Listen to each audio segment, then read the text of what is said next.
Reading का level इससे ज़्यादा डाउन नहीं किया जा सकता, बहुत ज़्यादा गिर चुका है रीडिंग का लेवल। आप इसको अंडरस्टैंड करोगे और देखोगे, चाहे आप अकेडमिक हो चाहे जीटी के हो। I give you the 100% surety कि after watching this video to the full length, पूरी वीडियो देखने के बाद आप भी कहोगे कि हाँ यार, रीडिंग लेकर आओ, जल्दी सॉल्व करनी है, फटाफट आप सॉल्व करोगे और देखोगे कि कितना ईजिली आपको आंसर्स वगैरह बहुत आसानी से मिल रहे हैं। Let's start.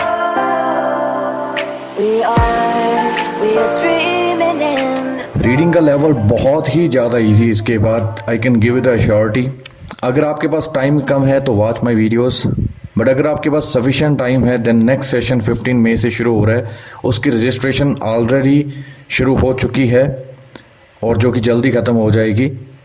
So based on your timing and requirements आप इस चीज़ को देखिए। The most important and easiest way of solving true false not given को मैं आपको समझाऊंगा। ध्यान रखना कि जो आपके आंसर्स आते हैं ट्रू फॉल्स नॉट गिवन के, वो आमतौर पर जो चीज़ एंड में लिखी हुई है वहीं से आते हैं।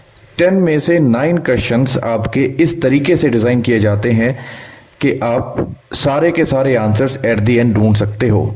बट इससे भी ज़्यादा 2 चीज़ें मैं आपको आसान बनाना चाहता हूँ कि आप क्या करें। जो भी अपना कीवर्ड सिलेक्शन का सिस्टम है उसके लिए मैं आपको 2 चीज़ें मोस्ट इंपॉर्टेंट बताऊंगा। फर्स्ट इज, कोशिश कीजिए कि जो वर्ब जैसे ये आ रही है या फिर स्पोर्टी वर्ब्स क्या होती है, was, were, is, am, are, be, been, being, इनको हम कहते हैं स्पोर्टी वर्ब, और में भी आप उनको हेल्पिंग वर्ब कहते हो।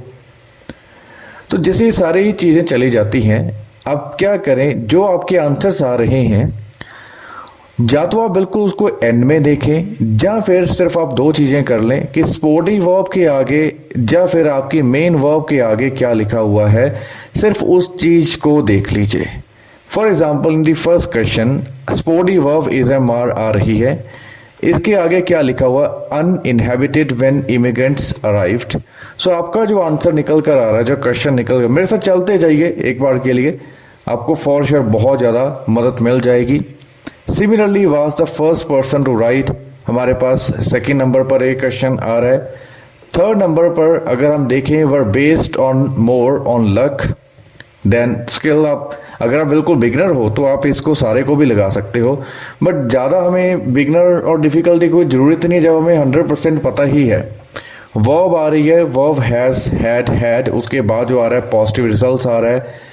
डिसएग्रीड हमारे पास वर्ब आ रही है with the findings of Louis search. तो भी इसमें मैं क्या करूँ, डिसएग्रीड विद द फाइंडिंग्स, ये छोटा सा क्वेश्चन है, इसको आप पूरा भी लगा सकते हो। तो मैं क्या कर रहा हूँ कि I am trying to find the most important keyword. True false not given में the only thing that matters is, जो चीज़ सबसे ज़्यादा जरूरी है वो है मोस्ट इंपॉर्टेंट कीवर्ड्स को फाइंड आउट करना। अगर उसके जैसी इंफॉर्मेशन अवेलेबल है, सेम इंफॉर्मेशन अवेलेबल है, उन्होंने कह दिया कि अनइनहेबिटेड था, देन ट्रू है। अगर उसके ऑपोजिट इंफॉर्मेशन अवेलेबल है कि वो चीज़ हैबिटेट था, देन फॉल्स है। अगर हैबिटेट था कि अनइनहेबिटेड था, दोनों चीज़ें नहीं है, not given. Now one problem जो आपके पास आ सकती है वो है अनइनहेबिटेड का मीनिंग शायद ना पता होना। आई बिलीव कि ज़्यादातर जगहों पर आपको सभी के मीनिंग पता चल रहे हैं, बट एक आधे क्वेश्चन के तौर पर आपको maybe are not aware of the meanings, आपको नहीं पता है। तो आप क्या कर सकते हो, कुछ वोकेबलरी मेरे चैनल के ऊपर पड़ी हुई है, मेरे इंस्टाग्राम के ऊपर ARSHPREET1NONLY। सो कुछ वोकेबलरी वहाँ पर अवेलेबल है जो कि आप अंडरस्टैंड कर सकते हो। अगर 10 में से 7-8 क्वेश्चंस आपको बिना वोकैब के मिल रहे हैं, but at the same time 2-3 questions जैसा आपको वोकेबलरी करने से मिल रहे हैं, तो इसमें कोई दिक्कत नहीं होनी चाहिए उस वोकेबलरी को इम्प्रूव करने के तौर पर। सो फर्स्ट हमने कीवर्ड सिलेक्शन के तौर पर अंडरस्टैंडिंग करी कि इस तरीके से हमने कीवर्ड सिलेक्शन करनी है। सेकेंडली जो अपने चीज़ का ध्यान रखना है, जो आपके कॉम्प्लेक्स स्ट्रक्चर्स होते हैं और कनेक्टर्स होते हैं, दे matter the most. Complex structures के पास, कनेक्टर्स के पास काफ़ी सारे आंसर्स आते हैं और आप हर एक रीडिंग में देखोगे कि उन्हीं जगहों पर आंसर्स आ रहे हैं। तो थोड़ी बहुत जानकारी, कितने के कनेक्टर्स होते हैं, कितने कॉम्प्लेक्स स्ट्रक्चर्स होते हैं, ऑल्दो हो गया, वाइल हो गया, डिस्पाइट हो गया, इफ़ हो गया, रिगार्डलेस हो गया, 4-5 का नेम ले लिया, खत्म हो गया। कनेक्टर्स कितने के हो गए, हाउएवर हो गया, नॉनदलेस हो गया, समथिंग लाइक दैट, हाउएवर हो गया, नॉनदलेस, देयरफॉर वगैरह चला गया थोड़ा बहुत, 3-4 आपके कनेक्टर्स आ गए, इतने में सारी आपकी बात खत्म है। हमें कीवर्ड के बारे में भी पता चल गया कि किस तरीके का कीवर्ड आ रहा है, हमें ये भी पता चल गया कि किस तरीके से आंसर आ सकते हैं। सेम इन्फॉर्मेशन मिलती है तो ट्रू है, अगर ऑपोजिट मिलती है तो फॉल्स है, अदरवाइज नॉट गिवन चला जाता है। Nothing else, nothing special, very easy. सारे के सारे रियल एग्जाम रीडिंग्स को मैं यूज कर रहा हूँ। जैसे पैसिफिक आइलैंड्स वर अनइनहेबिटेड, अनइनहेबिटेड का मतलब हो जाता है जहां पर कोई ना रहता हो, हैबिटेट का मतलब जहां पर कोई रहता हो, अनइनहेबिटेड मीन्स जहां पर कोई भी नहीं रह रहा है। कि जो इसके आइलैंड्स थे वो अनइनहेबिटेड थे जब वहां पर माइग्रेंट्स आए थे। अगर उनके आने से पहले कोई नहीं रह रहा था देन दिस इज ट्रू। अगर उनके आने से पहले कोई रह रहा था, हैबिटेट का मतलब कोई रह रहा था, देन फॉल्स। और अगर कोई उनसे पहले आया था, रहता था कि नहीं रहता था, हमें नहीं पता है दोनों चीजें, then it's going to be not given. ना ही चीजें इनसे नॉट गिवन होती हैं, ना ही चीजें इनसे नॉट गिवन होती हैं। स्टूडेंट्स के दिमाग में क्वेश्चन होता है कि फॉल्स और नॉट गिवन में कंफ्यूजन होती है, बट आई से वो पॉसिबल भी कैसे है। फॉल्स का मतलब है कि जो आपने कीवर्ड सिलेक्शन किया है उसका ऑपोजिट वहां पर पड़ा है, तब फॉल्स होगा। अगर आपने नॉट गिवन लगाया है दैट मीन्स जो आपने कीवर्ड सिलेक्शन किया है ना ही उसका सेम मिला ना ही opposite. So problem is not कि हमें कंफ्यूजन होती है, द प्रॉब्लम इज कि दो चीजें प्रॉब्लम हो सकती हैं। फर्स्ट ऑफ ऑल आपको कीवर्ड सिलेक्शन नहीं आता है, जो कि मैंने आपको इजीली बता दिया है। कीवर्ड सिलेक्शन आप इस तरीके से देख सकते हो। देयर आर अदर मेथड्स, इसके अलावा कुछ और मेथड्स भी हैं। जो टाइम लगे तो मैं यहाँ पर डाल दूंगा, अदरवाइज ज़्यादा टाइम के अगेन सिंह की क्लास के तौर पर थोड़ा सा टाइम ज़्यादा मिल जाता है, वहाँ पर आसानी हो जाती है। फर्स्ट ये चीज़ हो सकता है। दूसरा, आपको उस चीज़ का मीनिंग नहीं पता है तो फिर आप इस चीज़ का ब्लेम इसके ऊपर नहीं लगा सकते कि मैं फॉल्स और ट्रू फॉल्स में नॉट गिवन में कंफ्यूज्ड हूँ। यू आर नॉट कंफ्यूज्ड, आप उसके बारे में अवेयर नहीं हो। इस चीज को बंद कर दीजिए कि मैं इसके बीच में कंफ्यूज हूं, मैं उसके बीच में कंफ्यूज हूं। नो, आप कंफ्यूज नहीं हो, you just don't know the meaning, you just don't know the keyword. आपको कीवर्ड नहीं पता है। जिस दिन ऐसे इंसान बन गए कि मैं ये नहीं जानता, मैं वो नहीं जानता, उसकी बजाय मैं इसको कैसे जानूं, किस तरीके से जानूं, कहां से जानूं, जब अपने इस तरीके के क्वेश्चंस अपने बदल दिए, अब अपने आप को 5-7 दिन में ही इंप्रूव करते हुए देखोगे। कोई महीनों का खेल नहीं है इस जगह पर। पैसिफिक आइलैंड्स जो थे वो अनइनहेबिटेड थे जब माइग्रेंट्स वहां पर आए थे, मतलब कि वहां पर कोई नहीं रह रहा था। अगर कोई नहीं रह रहा था देन दिस इज ट्रू, अगर कोई रह रहा था देन दिस इज फॉल्स, और अगर हमें दोनों ही नहीं पता then this is going to be not given. तो मैं क्वेश्चन को थोड़ा सा शुरू में लेकर आया हूं ताकि हमें साथ साथ में इसको मीनिंग समझ सकें। The many tiny islands of Pacific Ocean had no human population until ancestors of today's islanders sailed from Southeast Asia in ocean-going canoes approximately 2000 years ago. So कहते हैं जब वो लोग वहां पर आए थे तो उनके पास, मतलब उनके पास तो क्या, उस जगह के ऊपर कोई पॉपुलेशन नहीं थी, मतलब कोई भी इंसान वहां पर नहीं रह रहा था। और क्वेश्चन में लिखा है कि वो चीज अनइनहेबिटेड थी। तो पहले तो आप खुद ही सोचो, क्या ये ट्रू है, क्या ये फॉल्स है, क्या ये नॉट गिवन है। व्हाट डू यू थिंक, क्या लगता है? वो कहते हैं कि कोई नहीं रह रहा था। अनइनहेबिटेड का मतलब है कि कोई वहां पर ना रह रहा था। नो ह्यूमन पॉपुलेशन का वही मतलब है कि वहां पर किसी भी तरीके के इंसानी बस्तियां वगैरह जो भी चीजें नहीं थी। So answer is definitely yes. Similarly अगर हम आगे चलें, आगे हमारा जो क्वेश्चन आ रहा है कि जो ये पर्सन था वो पहला बंदा था जिसने इस चीज के बारे में बात करी है। अगर वो पहला बंदा था देन दिस इज ट्रू।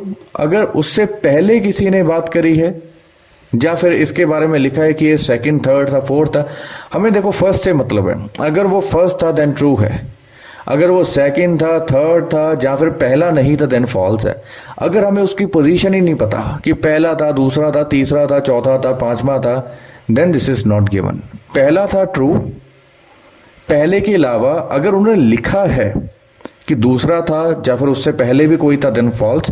अगर हमें उसका नंबर नहीं पता है कि वो पहला था, दूसरा था कि तीसरा था, then it is going to be not given. ठीक है।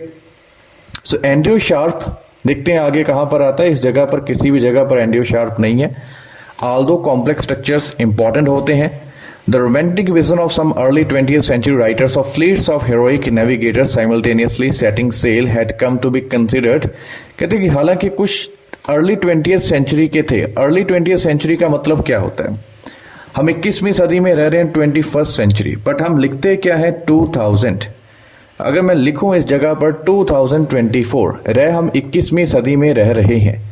तो अर्ली का मतलब क्या होता है? शुरू वाला। अभी हम अर्ली 21st century में ही हैं, मीन्स कि जो शुरू वाले 15, 20, 25, 30 साल होते हैं उसको अर्ली कहते हैं। 35, 40, 45, 50 लगभग मानकर चलो 40 से लेकर 60 तक होते हैं वो मिड होता है, और 80 के बाद वाले आप लेटर ईयर्स कह सकते हो। कहते हैं कि कुछ रोमांटिक विजन जो थे, जो भी उनके वर्जन से उन्होंने लिखे थे, कुछ लोग आए थे जिन्होंने उसके बारे में अर्ली 20th सेंचुरी राइटर्स थे, और fleets of heroic navigators simultaneously setting sail had come to be considered by later investigators to be exaggerated। तो पहले उनसे पहले कोई ना कोई आया था। No considered assessment of Pacific voyaging was forthcoming until 1956। मतलब कि कुछ लोग, इस पर्सन ने 1956 में अपनी किताब लिखी, परंतु इन लोगों ने अर्ली 20th सेंचुरी में ही, 20th सेंचुरी का मतलब क्या आ जाएगा 19, 20 means 20, sorry 20th means some early 20th century का मतलब क्या चला जाएगा 20। बट हमने जैसे कि अंडरस्टैंड किया था कि 21st का मतलब हम 20 से लिखते हैं, और अगर 20th सेंचुरी आ रहा है 20 आ रहा है, दैट मीन्स हम इसको क्या लिखेंगे 19। मतलब जो सेंचुरी चल रही है उससे एक नंबर कम कर दीजिए।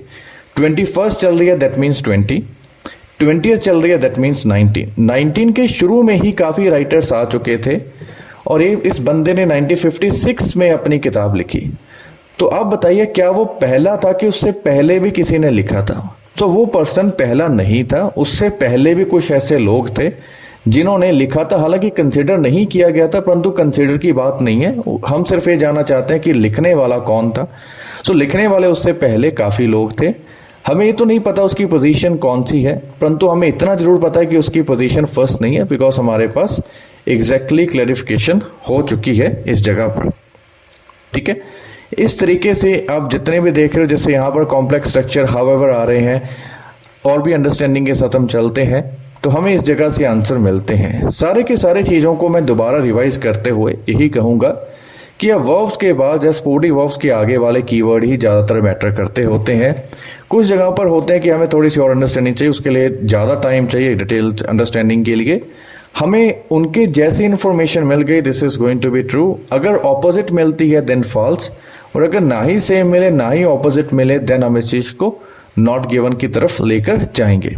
ठीक है, इन क्वेश्चंस को भी देख लीजिए आपने। इनके तौर पर अगर मैं आपको क्वेश्चन बताऊं, चलो आपके लिए एक आंसर मैं आपको बताता हूं कि आपने आंसर लगाना है। मैं इसको अगर पढ़ूं तो सबसे पहले अपने मन में पूछिए, क्या आपको फॉर्च्यून का मतलब पता है कि नहीं पता है? गुड फॉर्च्यून, फॉर्च्यून का मतलब पता है कि नहीं? अगर आपको फॉर्च्यून का मतलब पता है तो आप इसका आंसर ट्रू है कि फॉल्स है कि नॉट गिवन है 1 सेकंड में लगा दोगे। अगर नहीं पता है फॉर्च्यून का मतलब, दैट मीन्स प्रॉब्लम ये नहीं है कि मैं फॉल्स में नॉट गिवन में कंफ्यूज हो जाता हूँ। प्रॉब्लम ये है कि मुझे उसका मीनिंग नहीं पता, इसलिए मेरा आंसर गलत है। जैसे ही मुझे उसका मीनिंग पता चल जाएगा दैट मीन्स मैं उस क्वेश्चन को समझ पाऊंगा। This is how you solve all these questions. बहुत ही ईजी चलता है। द प्रॉब्लम इज कि we are not focusing on the main part. The main part is understanding how to find the keywords based on particular type of question. True false not given में अलग तरीके से है, match the heading में अलग तरीके से है, which paragraph contains the following information उसमें अलग तरीके से है। This is what you need to understand. आपके पास टाइम कम है, इन वीडियोस को जितना हो सके उतना देखिए, but if you have plenty of time then plenty of time का मतलब सिर्फ 1 मंथ है, और आप चाहते हो कि फर्स्ट टाइम में भी आपकी आल्स क्लियर हो जाए, then this is what you need to consider. Okay everyone, thank you. Hopefully this video was useful to all of you. Please take care of yourself and also of your family members.